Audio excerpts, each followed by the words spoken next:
Moving on to public participation.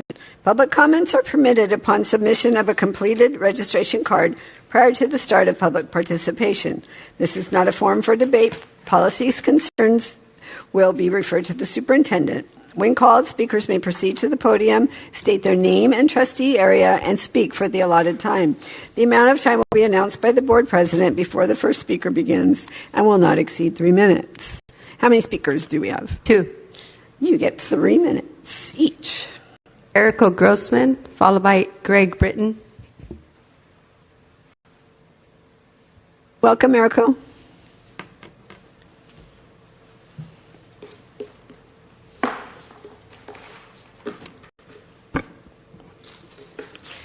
Happy Pride Month. I want to remind you that LGBTQ plus is not about the choice. It includes aromantic people who do not experience romantic attraction, and asexual people who do not experience sexual desire. Our society often makes us believe that everyone falls in love and seeks sexual relationships, but that's not true. Now we have the language to describe these identities, and LGBTQ plus gives people a sense of belonging and the freedom to be who they truly are. Yet some still reduce it to being only about sex, and the misunderstanding is misleading and harmful. Candy and her supporters seem focused on pushing policies that would effectively out students. At times, this issue is intentionally mixed with concerns about bullying, which has been part of a right-wing playbook. I also saw Candy express excitement about the recent Ninth Circuit preliminary injunction involving California's Safety Act. But that decision was never about prohibiting schools from disclosing students' gender identity to parents. It states that school staff shall not be required to disclose a student's sexual orientation or gender identity without the student's consent unless required by law. No one's saying parents should be excluded from their children's lives. The real question is whether schools should be required to disclose highly sensitive personal information in every situation, regardless of context or potential harm. This is a very serious responsibility. After Chino first implemented a forced outing policy, crisis hotlines saw a significant increase in calls in July 2023. 1,477 of the 4,409 calls statewide came from Chino Valley residents. According to a survey, 90% of LGBTQ young people say their well-being was negatively impacted due to recent politics. I also want to point out an inconsistency. As you know, FABA prohibits schools to disclose a wide range of information to parents without the students' consent.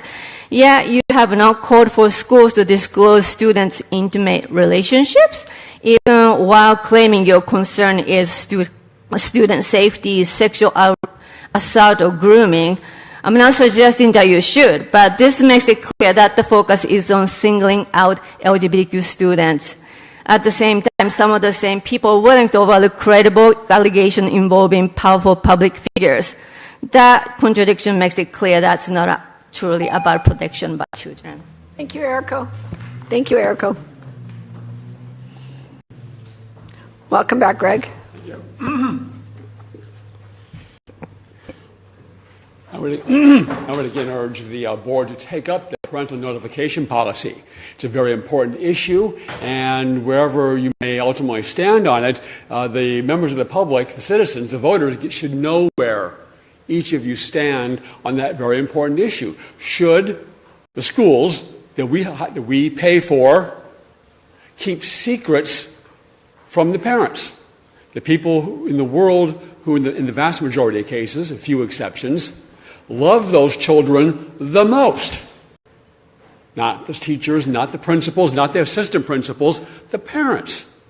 And to exclude them is wrong, and it is bad for children. And the argument from the left has been that you're going to get sued. Well, even before the ruling on AB 1955, it was the policy that they're advocating, that Candy and Jen are advocating, of notifying parents of change in records was upheld by the court, and now the entire law, AB 1955, has been enjoined and is blocked. It is not in effect, and there's no reason for the board not to take up this very important policy.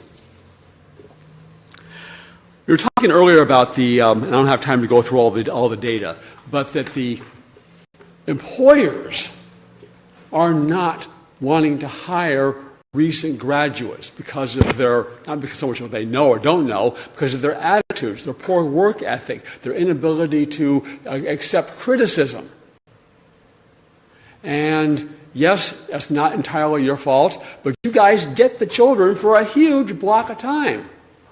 And if a child comes to young adulthood and is not ready to have, attitude-wise, for a productive life, it almost doesn't matter. Well, do they know math? Do they know reading? Do they know history?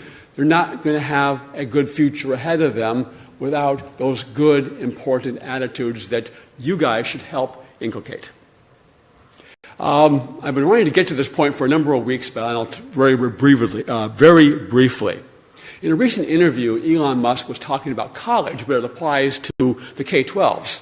He says you don't need these buildings and professors and administrators and so on to learn anything. The information is out there, and it's only going to get more so with the development of AI that you guys are not going to be necessary to transmit information to the next generation. So where is your value added? In his book by Ernest Hemingway, The Sun Also Rises, one character asks the other, how did you go bankrupt? Gradually, and then suddenly.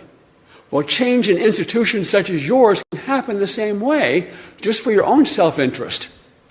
You need to do a better job. Greg, thank you. That's it.